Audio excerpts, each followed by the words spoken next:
తల్లిని చెల్లిని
hello viewers, welcome to Telugu desk. ఈ రోజు మనం విశాఖ జిల్లా విజయనగరం కాన్స్టిట్యున్సీలో ఉన్నాం. ఇక్కడ వైసీపీ నుంచి వీరభద్ర స్వామి గారు, అలాగే అలయన్స్ నుంచి గజపతిరాజు విజయలక్ష్మి గారు నిలుస్తున్నారు. సో ఇక్కడ ప్రజల అభిప్రాయం ఏంటో తెలుసుకుందాం రండి. మేమైతే జగన్ గెలుస్తాడు అనుకుంటా. ఎందుకని జగన్ గారు? మాకు మేలు చేస్తాడు కాబట్టి. మాకు ఆటోకి 10,000 ఇస్తున్నాడు. జగన్ వచ్చిన కానీ మాకు ఏ కేసులు లేవు. మా పిల్లలు శుభ్రంగా చదువుకుంటున్నారు. హ్యాపీగా ఏమో అమ్మఒడి వస్తుంది, రైతు భరోసా వస్తుంది. చంద్రబాబు గారు ఎక్కువ పథకాలు ఇస్తారు. ఈయనే అప్పులు చేసి అన్ని చేసి ప్రజలకు ఇస్తానని జనాలందరూ అని, అయితే ఆయన ఇంట్లో సొమ్మిస్తారటండి. ఆయన అప్పులే కదా చెయ్యాలి. అలాంటప్పుడు ఆయన ఎలాగిచ్చేస్తారు? ఈయన లేనప్పుడు ఆయన ఎలాగిచ్చేస్తారు? అవన్నీ ఉట్టండి. చంద్రబాబు నాయుడు గారు గత 14 సంవత్సరాలు చేశారు. ఏటి ఇచ్చారు? ఏటి ఇవ్వలేదు. అన్ని ఇస్తానని చెప్పి ఏటి ఇవ్వలేదు. ఆయన మళ్ళీ అలాగే చెప్తారు, మళ్ళీ ఏటెవరు. మేమైతే జగన్ వస్తారు, జగన్కే వేస్తాం అట్లా. అది వాస్తవం. ఎవరు గెలుస్తారు అనుకుంటున్నారు ఈసారి? విజయనగరం ఎవరు అనుకుంటున్నారు? స్టేట్ లో ఎవరు వస్తారు అనుకుంటున్నారు? చంద్రబాబు. ఓకే, అదే ఎందుకు కావాలనుకుంటున్నారు? ఆయన మొదటి నుంచి ఆయనకే చేస్తాను. ఆయనకే చేస్తున్నారు. ఓకే, మరి ఎలా పథకాలు అవన్నీ ఇస్తున్నారు కదా ఈయన, దాని ఇంపాక్ట్ ఏమి ఉండదు? నాకు లేదు. అవునా? మార్పు అయితే కోరుకుంటున్నారు. దాని పరిస్థితి మరి ఎలా ఉంటదో అనేది జనాలు నాడి చెప్పలేం కదండి. అదే ఇప్పుడు చంద్రబాబు నాయుడు గారు, జగన్ గారు వస్తున్నారు కదా. అవును, కూటమికే కొద్దిగా ఎక్కువ ఇదిగా అనిపిస్తుంది. ఓకే, కూటమికి ఎక్కువ. అయితే చంద్రబాబు నాయుడు గారు పథకాలు ఇస్తాను, నేను కూడా జగన్ గారు ఇస్తారండి. ఎవరు ఇచ్చినా గానీ అది బ్యాడ్ గా పోతుంది కదా. బ్యాడ్ గా అంటే ఆయన మీద కొద్దిగా ఒక రకమైన ఇది ఉంది కదా చంద్రబాబు గారి మీద. జగన్ ది చూసారు, అందరూ బాగా ఇదవుతున్నారు, ఇబ్బంది పడుతున్నారు. ఏదైనా మార్పు ఏమైనా వచ్చిద్దామో ఆయనకంటే కొద్దిగా ఈ అడ్మినిస్ట్రేషన్ కొద్దిగా ఎక్కువ ఐడియా ఉంది కాబట్టి అటు సైడ్ కొద్దిగా ఎక్కువ మొగ్గు అయితే ఎక్కువ అటు కూటమి వైపే చూపిస్తున్నారు. ఆయన కొంచెం పెట్టాడు కదా పథకాలు, అవన్నీ కూడా ఇప్పటి వరకు శాంక్షన్ గా ఉన్నాయి. ఏది కూడా పూర్తి ఫ్లాప్ అవ్వలేదు, ఫెయిల్ అయ్యి. అన్ని బాగానే ఉన్నది. ఇది ముందే చెప్పలేం కానీ ఇంతవరకు రిజల్ట్ బాగానే ఉంది. చంద్రబాబు గారు కూడా ఎక్కువ ఇష్టం అంటున్నారు కానీ అది ఎంతవరకు నిజమని తెలియదు.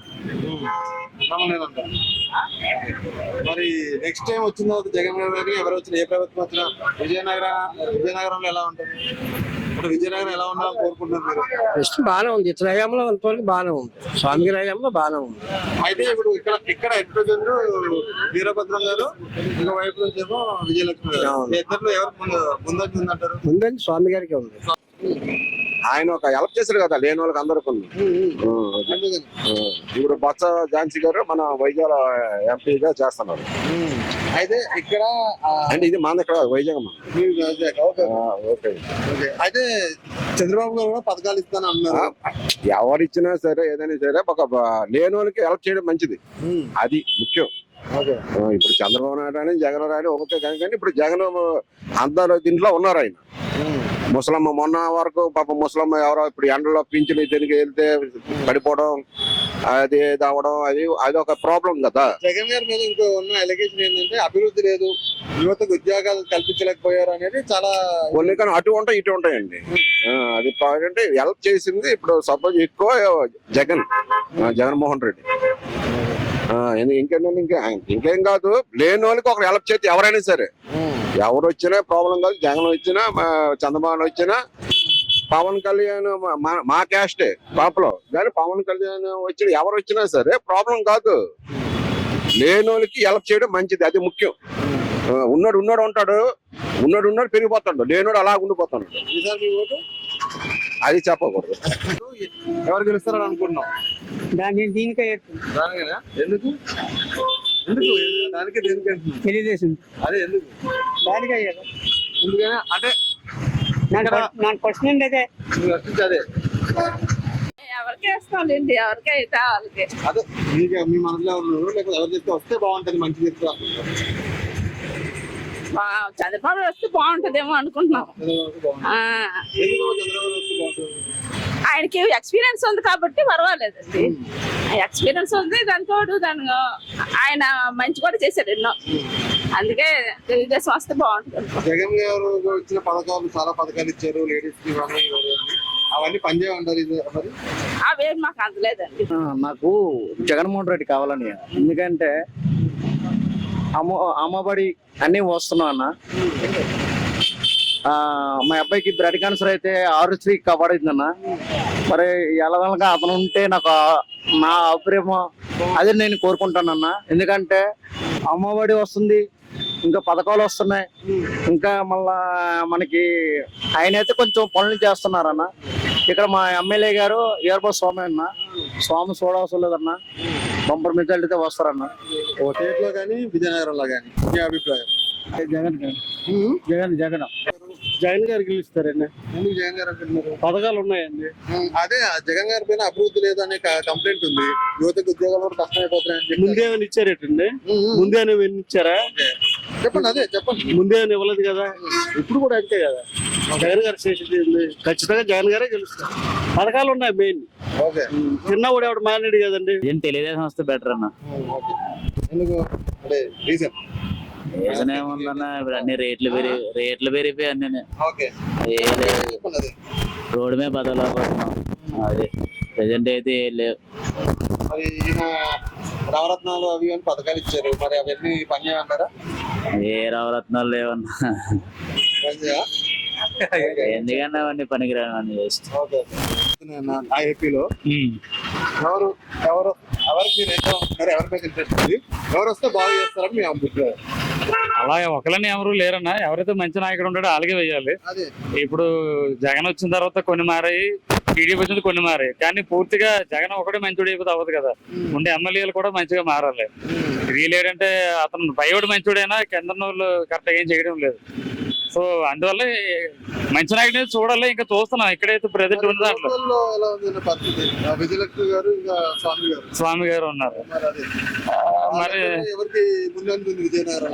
విజయనగరం నాకు తెలిసి అయితే మేము మా ఇంట్లో అందరూ కూడా ఎక్కువ వైఎస్ఆర్కే, కానీ ఈసారి మాత్రం ఎందుకు టీడీపీ రావాలని అనుకుంటున్నాం. లోకల్లోనైతే కోలగట్ల వీరభద్ర స్వామి గారు గెలుస్తారు. స్టేట్ లో జగన్ గారు వస్తారు అనుకుంటున్నాం. ఎందుకు జగన్ గారు? మరి సంక్షేమ పథకాలు అన్ని అందుతున్నాయి కదా పేదవాళ్ళకి అందరికి. అదే చంద్రబాబు నాయుడు వచ్చే పథకాలు ఇస్తాను అంటున్నారు. అంటే 2019 కూడా అలాగే అన్నారు, ఇచ్చారు, కానీ అది అమలు చేయలే కదా. జగన్ గారు ఇచ్చినవి 99% పెద్ద కంప్లైంట్స్ ఏంటంటే 2 కంప్లైంట్స్. ఒకటి అభివృద్ధి లేదన్నది, ఇంకోటి వచ్చేసి ఉద్యోగాలు లేవు. ఉద్యోగాలు మరి సచివాలయం ఉద్యోగాలు కానీ, తర్వాత వాలంటీర్ ఉద్యోగ వ్యవస్థ కానీ, మొత్తం అదే ఏదైనా సరే ఉద్యోగాలు అనేది ఇచ్చేది కదా. బాబు గారు గవర్నమెంట్ వస్తే ఇంటికో జాబ్ అన్నారు, ఎక్కడ ఇచ్చారు? అది జరగలేదు కదా. జగన్ గారు వచ్చిన తర్వాత కదా గ్రామ సచివాలయాలు ఏర్పడ్డాయి, వాలంటీర్ వ్యవస్థ ఏర్పడింది, ప్రతి ఇంటికి కూడా సంక్షేమ పథకాలు అందుతున్నాయి. అతను మరి ఇచ్చిన ఉద్యోగాలు కదా అవి. మరి బాబు గారు వచ్చిన 2019 ఏం ఇచ్చారు? ఏటివలే కదా. అయితే ఇక్కడ విజయనగరంలో ఒక సైడ్ ఏమో విజయలక్ష్మి గారు, ఇంకో స్వామి గారు, ఇద్దరిలో ఎవరికి ఛాన్సెస్ ఉన్నాయి? అభివృద్ధి విజయనగరం అంటే ఈ 5 సంవత్సరాలు జరిగిన అభివృద్ధి గత 30 సంవత్సరాలుగా నాకు తెలిసి, నేను పుట్టి 40 సంవత్సరాలు అవుతుంది, 30 సంవత్సరాలు జరగలేదు. ఈ 5 సంవత్సరాలు జరిగిన అభివృద్ధి ఆ 30 సంవత్సరాలు జరగలేదండి. అంతే. ఈసారి ఇక్కడ కోలగట్ల వీరవసం గారే గెలాలి. నా ఇది ఎవరు వస్తే బాగుంటది అనుకుంటున్నారు? మీరు ఎవరు కోటేద్దాం? మేమైతే తెలుగుదేశం పార్టీకి అయితే ఒకటే అనుకుంటున్నా. చంద్రబాబు నాయుడు గారు అయితే బెటర్ ఆఫ్ సీఎం. ఆయన అయితే అభివృద్ధి చేస్తారు, ప్రజల పట్ల ఆలోచిస్తారు, ప్రజల కోసమే ముందుగా పనిచేయాలని ఆలోచన ఆయనకు ఒక విజయం ఉన్న నాయకుడు కాబట్టి ప్రజాస్వామ్యాన్ని కాపాడే విధి విధానాలు కలిగిన నారా చంద్రబాబు నాయుడు గారికి నా విలువైన ఓటుని. ఎందుకంటే ఆయన సీఎం అవడం వల్ల ఈరోజు 20 ఏళ్ళు వెనక్కిలే రాష్ట్రం కూడా మళ్ళీ 5 ఏళ్ళకి వచ్చి ప్రజలకి అభివృద్ధి అలాగే నిరుద్యోగ సమస్యలు కూడా తీర్చదని చెప్పేసి నేనైతే కోరుకుంటున్నాను. అటువంటి వ్యక్తి రావడం కూడా ప్రజలు కూడా కోరుకుంటున్నారు కాబట్టి చంద్రబాబు నాయుడు గారు సీఎం అవ్వాలని కోరుకుంటున్నారు. అయితే కూటమి కింద వస్తున్నారు కదా చంద్రబాబు నాయుడు, పవన్ కళ్యాణ్ ఇంకా వీళ్ళకి. సో జనసేన క్యాడర్ ఇంకా వీళ్ళు కలవలేదు అని టాక్ బయట. చాలా ఇంపాక్ట్ ఇస్తుంది కూటమికి చంద్రబాబు నాయుడు గారికి అని అంటున్నారు. అది వాస్తవాలు. పవన్ కళ్యాణ్ గారు అయితే చంద్రబాబు నాయుడు గారికి ఫుల్ మద్దతుగా ఉంది. మరి బీజేపీ దేశ ప్రధానమంత్రి అయితే ఈ రోజు సీఎం రమేష్ గారి మీదే దాడి జరిగేటప్పుడు కూడా ఎటువంటి రక్షణ కూడా ఒక ప్రధానమంత్రి స్థానంలో ఉండి ఒక బీజేపీ నాయకుడు ఒక బీజేపీ బీఫామ్ మీద పోటీ చేసిన నాయకుడు కూడా రక్షణ లేకపోతే, సీఎం రమేష్ గారి రక్షణ లేకపోతే బీజేపీ ఎట్లా కూటమి ఈరోజు అది అంగీకరిస్తారని ప్రజలైతే ఎవరు అనుకోవట్లేదు. అయితే ఒకటి ఇక్కడ ప్రధానమంత్రి కూడా చూడవచ్చు, తెలుసుకోవాల్సిన విషయం ఏంటంటే ఏపీలో ఇన్ని అక్రమాలు, ఇన్ని దోపిడీలు, ఇన్ని దాడులు, ఇన్ని జరిగినా కూడా ఆయనకి ఏం పట్టకుండా ఆలోచన విధానం కానీ అసలు ఏపీ మీద ఇంత గది అవగాహన లేకుండా ఆయన ఏదో నచ్చినట్టుగా ప్రధానమంత్రిని కదా, నేను 400 సీట్లు మళ్ళీ గెలవాలి, మళ్ళీ నేను దేశ ప్రధానమంత్రిని అయిపోవాలని ఆలోచన తప్పించి ఈరోజు సీఎం రమేష్ గారికి జరిగిన ఒక సంఘటన తీసుకుందాం, ఆ విషయాన్ని సుమోటోగా తీసుకొని ఆయన యాక్సెప్ట్ చేసుకొని నా బీఫామ్ మీద పోటీ చేసిన సీఎం రమేష్ గారి మీద ఇన్ని దాడులు, ఇన్ని అక్రమాలు చేయడం అనేది ఎంతవరకు కరెక్ట్ అని చెప్పేసి ప్రధానమంత్రి గారు గుండె మీద చేసుకోవాల్సిందిగా అదైతే ఆయన ఆలోచించుకోవాల్సిన విషయం. అది లోకల్లో వచ్చేసి స్వామి గారు, సైడ్ వచ్చేసి విజయలక్ష్మి గారు, వీళ్ళిద్దరికి ఎవరికి ఛాన్స్ ఉంది? మేమైతే మాత్రం పూసపాటి విజయలక్ష్మి గారికి అయితే సపోర్ట్ చేస్తాం. ఎందుకంటే ఈరోజు ఆయన దాన ధర్మాలు చేశారు. అశోక్ గజపతిరాజు గారు మచ్చలేని మహారాజు, ఎవరి మీద అన్యాయం కానీ అక్రమాలు కానీ దోపిడీలు కానీ ఎటువంటి ఆస్తుల మీద కొన్ని దాడులు చేయకుండా ప్రజాస్వామ్యబద్ధంగా రాజ్యాంగబద్ధంగా పనిచేశారు. అటువంటి మహానీయుడు తన బిడ్డ పూసపాటి అశోక్ గజపతిరాజు గారు శ్రీ విజయలక్ష్మి గారిని మీ ఇక్కడ విజయనగరం నుంచి గెలిపిస్తారు ప్రజలు. ఎందుకంటే చెప్పండి, నగరంలో పథకాలు ఇంపాక్ట్ ఉండదంటారా అన్న? పథకాలంటే ఆటోమేటిక్గా పైనుంచి అధికారులు నిర్ణయించేది ఆలోచన ఉన్నది. ఇప్పుడు సీఎం గారు అక్కడ ఎట్లా అయితే నిర్ణయిస్తారో ఆయన బట్టి ఉంటది. ఇప్పుడు మనం ఏదో మేనిఫెస్టోలు రిలీజ్ చేస్తాం, మనం ఏదో అనుకుంటాం అంటే కాదు, అక్కడ బడ్జెట్ ప్రకారంగా అక్కడ డిజైనింగ్ వర్కింగ్ బట్టి నడవాలి కదా. చంద్రబాబు గారు ఏమన్నారు, ఫస్ట్ పథకాలను వ్యతిరేకించి ఇప్పుడు చంద్రబాబు గారు మళ్ళీ పథకాలు ఆయన కంటే 2000 ఎక్కువ ఇస్తా అన్నట్టు మాట్లాడుతున్నారు. నెగిటివ్ పాయింట్ అయితే లేదన్నా. సంపద సమకూర్చడానికి రెడీ, సంపదని ఎలా తీసుకురావాలో రెడీ, ఎలా ప్రజలకు ఇవ్వాలో తెలుసు, ఎలా అభివృద్ధి చేయాలో తెలుసు. విజమున నాయకుడు కాబట్టి ఎగస్ట్రా ఇస్తానన్నాడు తప్పించి నేను ఇవ్వను, ప్రజలు ఇబ్బంది పెడతానని ఏం లేదు కదా. ప్రజలు ఇద్దాము, ఇంకొక పదాన్ని ముందుకు తీసుకెళ్దామని చెప్పి ఆలోచన మీద ఆయన మేనిఫెస్టోలు రెడీ చేశారు. రెడీ చేసిన మేనిఫెస్టోలు ప్రజలకు వినిపించారు, రిలీజ్ చేశారు. అలాగే జగనే కావాలనుకుంటాను మరి. ఎందుకండి? మంచి అభివృద్ధి కార్యక్రమాలు చేశారు. ఎవరు పిలిస్తే వాళ్ళకి వస్తారు. మంచి అయినా చెడ్డ అయినా చూస్తారు. చిన్నపిల్లడిల్లా పిలిస్తే వస్తారు. అతను అన్ని కార్యక్రమంలో ఫస్ట్ లో ఉన్నారు. అతనే గెలుస్తారు. స్టేట్ లో అండి ముఖ్య వైఎస్ జగన్మోహన్ రెడ్డి గారు వస్తారు. జగన్మోహన్ రెడ్డి గారు పథకాల కోసం. అయితే మరి చంద్రబాబు నాయుడు ఆయనకంటే 2000 ఎక్కువ ఇస్తాను పథకాలు అన్నట్టు హామీలు ఇచ్చారు. అవన్నీ ఉట్టివేనండి. ఇతను చేశాడు కాబట్టి కార్యక్రమాలన్నీ ఫస్ట్ నుంచి లాస్ట్ వరకు అలాగే చేశారు కాబట్టి వీరభద్రం గారు వైఎస్ జగన్ గారు గెలుస్తారండి. జగన్మోహన్ రోజున కంప్లైంట్స్ ఏంటంటే అభివృద్ధి లేదు, ఉద్యోగాలు లేవు అనేది కంప్లైంట్ చేశారు. దాని గురించి ఏమంటారు? మరి అభివృద్ధి లేకపోవడం అంటే ఇవన్నీ చేసిన పనులను అభివృద్ధి కార్యక్రమాలు కాదేటండి. స్టేట్ గా చెప్తాను, స్టేట్ లోనే మనం చేస్తే మరి 5 సంవత్సరాలు అవకాశం ఇస్తే మరి అన్ని కార్యక్రమాలు పూర్తిగా చేస్తారు. ఇంతవరకు చేశారు కాబట్టి ఉద్యోగాలు కూడా చేస్తారు. చేయకపోవడం అంటూ ఉండదు.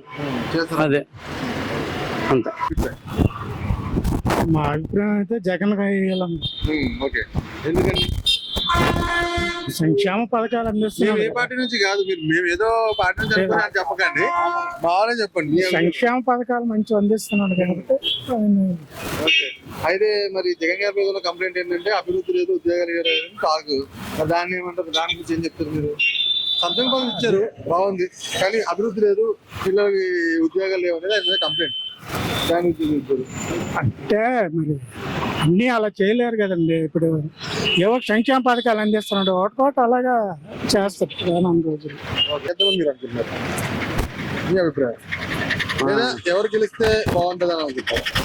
పార్టీలతోటైనా కాదు, ఎవరు అభివృద్ధి చేస్తున్నారు, సంక్షేమ పథకాలు ఎవరు ఇస్తున్నారు, అవి మనకు కావాలండి. మన పిల్లల భవిష్యత్తు కావాలని ఆలోచించాలి కదా. ఇప్పుడు ఎవరు పిల్లల భవిష్యత్తు గురించి ఆలోచించే సమాజం ఇప్పుడు లేదు. నా స్వార్థం నా కోసం నా ఉండే లేదు. మన తల్లిదండ్రులు తాతల కాంచి వాళ్ళ కోసం వాళ్ళు చూసేవారు, అంటే వాళ్ళ పిల్లల గురించి ఆలోచించేవారు. ఇప్పుడు అలా లేదు. ఇప్పుడు మన స్వార్థం మన కోసం వీళ్ళు సంక్షేమ పథకాలు వస్తున్నాయంటే ఎంతకాలం ఇస్తారు ఎవరైనా? ఈ రోజుతో సరే కదా, మనతో అయిపోయింది. మన పిల్లల గురించి మన సమాజం అనేది ఆలోచించాలి కదా, భవిష్యత్తు గురించి ఆలోచించాలి. కాబట్టి ఈ సంక్షేమ పథకాలు ఇది ఇచ్చింది ఇప్పుడు తెలుగుదేశం ప్రభుత్వం, జనసేనలు. చంద్రబాబు గారు కూడా సంక్షేమ పథకాలు ఇస్తాను, ఆయనకంటే ఎక్కువ ఇస్తాను అంటే పథకాల్లో బెనిఫిట్స్ ప్రకటించారు. మరి అది కరెక్ట్ అంటారా లేదా రాంగ్ అంటారా? ఏం లేదు, ఆయన అభివృద్ధి చేస్తున్నారు, సంక్షేమ పథకాలు ఇస్తా అంటారు కదా, అది కావాలి కదా, రెండు చేస్తున్నారు. ఇక్కడ లోకల్ లో మరి ఎలా ఉంది సార్, ఎవరికి ముందంజ ఉంది? ఇక్కడ కొంచెం ఎడ్యుకేటెడ్స్ ఎక్కువ ఉన్నారు కాబట్టి అప్పుడు ఈ కూటమికి ఇవ్వడానికి అవకాశం ఉన్నది పక్కాగా. Okay, thank you. ఈసారి ఓటేస్తే తెలుగుదేశం. ఎందుకు అనుకుంటున్నావు? ఎందుకు ఆ వ్యవస్థ బాగుంటది మాకు. మరి జగన్ గారు చాలా పథకాలు ఇస్తున్నారు, ఏం పని చేయమంటావా? ఏటి ఇవ్వలేదని 9 నెలలు పెన్షన్ ఆపేశారు మాకు. అవునా? 9 నెలలు వికలాంగులు. అది నాకు ఆపే ఎంత చాలా మందికి ఆపేసింది. మరి ఇక్కడ ఎలా ఉంది పరిస్థితి లోకల్లో? ఇక్కడ లోకల్ అంటే అలాగే ఉందండి. ఇటు సైడ్ ఏమో విజయలక్ష్మి గారు, అటు వీరభద్ర గారు, ఇద్దరులో ఎవరికి ఛాన్స్ ఉందంటారు? తెలుగుదేశం కంపల్సరీ వస్తుంది పక్క అనుకుంటున్నారు. మీకు ఎవరు వస్తే బాగుంటుంది? ఒక్కసారి అవకాశం అడిగి తండ్రి అధికారంతో, తండ్రి చావుతో, తండ్రి చిన్నానతో, కోడికత్తి నుంచి గులకరాయి వరకు ప్రతిదీ జనాలు గమనిస్తూనే ఉంటారు. ఒకటి, తండ్రి చనిపోయినటువంటి సోనియా గాంధీతో కొన్ని ఇబ్బందులు గురైన తర్వాత తండ్రి పేరు చెప్పుకొని అధికారంలో వచ్చిన తర్వాత దేశంలోని ఏ రాష్ట్రంలో ఇవ్వనటువంటి సీట్లు ఇచ్చి ప్రజలు కుర్చీ మీద కూర్చోబెట్టారు. కానీ ఈ చేస్తున్నటువంటి అరాచకానికి, ఇప్పుడు ఈ చేస్తున్నటువంటి పరిపాలన విధానాన్ని చూస్తుంటే తల్లిని చెల్లిని చూడని వాడు ప్రజలు ఏం చూస్తాడు అని ఒక ప్రజల్లో అదొకటి. రెండోది, మొన్నే జీవో తెచ్చాడు. మీ ఆస్తులు కానీ మీ ఒరిజినల్ డాక్యుమెంట్ కానీ నా దగ్గర ఉంటాయి, జెరాక్స్ మీ దగ్గర ఉంటుంది, మీకు ఏ పథకాన్ని కూడా నోట్ లేకుండా చేస్తానంటున్నాడు. కానీ ఎక్కడ లేని విధంగా ఇలాంటి జీవోలు తెచ్చి చెత్త మీద పన్ను, ఇంటి మీద పన్ను, ఇంటి పన్ను ఆధారంగా ఆస్తి పన్ను, పన్ను మీద పన్ను వేసి ప్రజలకు పళ్ళు రాలగొడుతుంటే ఇప్పుడు ఈ ప్రజలు ఎలా గమనిస్తారంటే, మొన్న ఎమ్మెల్సీ ఎలక్షన్లో చూసాం, టీడీపీకి పట్టం కట్టారు. ఎమ్మెల్సీ అంటే ఏంటి? పట్టభద్ర ఎన్నికలకి ఒక స్టూడెంట్స్, మాస్టర్లు ఇప్పుడున్నటువంటి గంజాయి మాఫియాన్ని వదలగొట్టి ఆ మొత్తం నుండి రిలీవ్ అవ్వాలంటే మళ్ళీ బాబే రావాలి, జాబే కావాలని ఒక నినాదంతో చూస్తున్నారు స్టూడెంట్స్. అయితే ఒక్కసారి మొత్తుకు అలవాటు పడినవాడు వదలడం కష్టం. ఒక్కసారి ఓటు నిర్లక్ష్యం చేస్తే ఈ 5 ఏళ్ళు ఎంత భారం పడుతుందో ప్రతి ఒక్కరికి కూడా గమనిస్తూ ఉంటాం. లోకల్లో వీరభద్ర గారు ఉన్నారు, ఇంకో సైడ్ ఏమో విజయలక్ష్మి గారు. వీళ్ళిద్దరిలో విజయనగరంలో ఎవరు ముందని ఛాన్స్ ఉంది? జనాలు ఎటువైపు మొగ్గు చూపుతారని మీరు? ఒకటి, మొన్నే చెప్పారు కొలగొట్ల వీరభద్రస్వామి గారు, జగన్మోహన్ చూసి కాదు నన్ను చూసి ఓటేయండి అని. ఆ రోజు జగన్మోహన్ చూసి, ఆ రోజు మీ ముఖాలు చూసి కాదు జగన్ చూసి అన్నారు జగన్. ఈరోజు నా జగన్మోహం కాదు చూడకండి, నా ముఖం చూడండి, నా తలుపులు ఎప్పుడు తీసుంటాయి అంటే అది కాండ్రాని పని. అక్కడ అధికారం ఉంటేనే ఇక్కడ మీరు చలమని చేస్తారు. ఎందుకంటే చూసాం, రామతీర్థాలు రాముడి తలకాయ నరికేయడం, తిరుపతి దేవస్థానంలోనే చైర్మన్ పోస్ట్ ఎవరికి ఇచ్చాడు, ఒక పంచభూతాలు గాలి నీరు అగ్నివాయు లాంటి పంచభూతాలు రెడ్డిలు పెట్టేసి చలమని చేస్తుంటే, స్టీల్ ప్లాంట్ అన్నావు, పోలవరం అన్నావు, రాజధాని అన్నావు. మన స్టూడెంట్స్ రాజధాని పేరిస్తే ఏం రాయాలో తెలియక వాళ్ళే బుర్రగొక్కుంటే 1 మార్కులో పోయారంటే అది చాలదా? చంద్రబాబు ఫాస్ట్ జగన్మోహన్ రెడ్డికి కంపెనీలు తేక చేతగాక పరిపాలన విధానం తెలియక ఇదయ్యారు. కంపెనీలు తేవాలంటే అక్కడ కేటీఆర్ని చూడాలి తెలంగాణలో. ఉపాధి కల్పించి ఉపాధి మీద రాబడిని రాబట్టి ప్రజలకి మనం పథకాలు అందించవచ్చు. కానీ ఉపాధి లేక ఉన్న జూట్ మిల్లు మూసేశారు, సరఫరాయి మూసేశారు. ఆఖరికి రైతులకు ఇబ్బంది పెట్టినటువంటి సీతంపేట షుగర్ ఫ్యాక్టరీ 18 కోట్ల కుంభకోణం, ఇదే ఎన్ఎస్ఎస్ మల్టీప్లెక్స్ శ్రీనివాసరావు. అదే మళ్ళీ భీమసింగ్ షుగర్ ఫ్యాక్టరీ. ఇన్ని ఫ్యాక్టరీలు మూసేసి రైతే వెన్నుముక్క ఇరుసుముక్క అంటే రైతుని నెత్తి మీద కాదు నడుము మీద కన్ని నడివెరగొట్టినటువంటి పరిస్థితికి రైతే రాజు అన్న దానికి ఇప్పుడు జగన్మోహన్ రెడ్డి సమాధానం ఏం చెప్పాలి? విజయనగరం జిల్లాలో అయితే షుగర్ ఫ్యాక్టరీలు కట్టేశారు, బోర్లు లేవు, సబ్సిడీ లేవు, ఏటీ లేకుండా ఈ రోజు ఉపాధి లేకుండా రోడ్డు మీద పడేసి గంజాయి మొత్తం ముంచుతున్నటువంటి జగన్మోహన్ రెడ్డి రానున్న రోజుల్లో 10 రోజుల్లో రిజల్ట్ ప్రజలే చూపిస్తారని నేను కోరుకుంటాను. ఇంకోటి వచ్చేసి మెయిన్ మ్యాటర్ కూటమిలో బీజేపీతో పాటు కలిశారు. బీజేపీకి జనాల్లో వ్యతిరేకత ఉందని దాని వల్ల టీడీపీకి ఇంపాక్ట్ ఉంటుందా? జనసేన పవన్ టీడీపీ కలిసారు, ఓకే, కానీ బీజేపీతో కలవడం కూడా ఇంపాక్ట్ ఉంటుంది అని చెప్పేసి అంటున్నారు. ఉదాహరణకి మన గైపనా నియోజకవర్గం చూద్దామండి. నింట వరకు కేనాడికి టికెట్ లేదని విజయనగరంలో కూటమి ఏర్పాటు చేశారు, కోపవర్గం అని మీసాలకి. ఈ రోజు ఎవరైతే మీసాల గీతను పెట్టి ఇండిపెండెంట్ వేసి డబ్బులు ఇచ్చి ఓట్లు చేల్చమని చెప్పారో అదే గీత గారు గంటా గారు మాటలేని కేనాడు మాటలేని 2 బోట్ల మీద అడిగేస్తే ఎలాగుంటుందో, ఒక బోటు మీద అడిగేస్తే ఎలాగుంటారో నడి సముద్రంలో మునిగిపోవడం ఖాయం. రెండోది, ఆ రోజు ఎర్ల రామమూర్తి గారు పోటీ చేసినప్పుడు ఓట్లు ఎన్ని పడ్డాయి, ఈ రోజు మీసాల గీత నిలబడినప్పుడు ఓట్లు ఎన్ని పడతాయి అనేది జనాలే అంతకన్నా తక్కువే చూపిస్తారు. భారీ మెజార్టీతో అతిథి విజయలక్ష్మి గారిని గెలిపిస్తారు.